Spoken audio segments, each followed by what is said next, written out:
Well, Draymond, obviously nobody around the league is going to cry for you guys. You know that. But this strange road trip halfway through, how's it treating you so far? It's definitely very strange, but it's cool. I think we got a couple good days of rest, within these last few days. So I'll just try to end it out on a high note.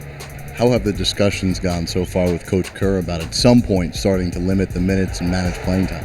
It hasn't been much of a discussion. We're just going out here and trying to win games. I think, our goal is to, try to take home the 1 seed in the West, and that's not easy to do right now with the Spurs right behind us. So we have to make sure we do everything we can to try to lock that up. You talked about that even before the Kevin Durant injury. So now is there even more pressure to hold on to the top spot?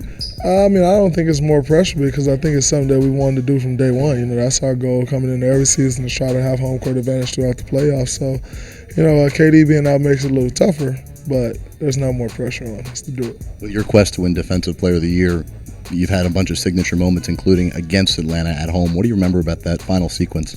I didn't actually remember it until I was watching film earlier. We were all watching film.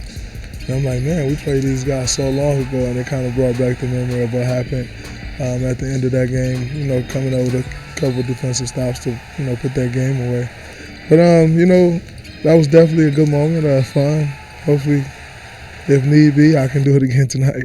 We know how competitive you are on the court, but now it's come out that you may be competitive in the podcast game as well. Richard Jefferson talking about some of the text messages you've sent him. First of all, can you confirm, is that you that sent him those messages, and how much do you want to go after that top billing with the best podcast?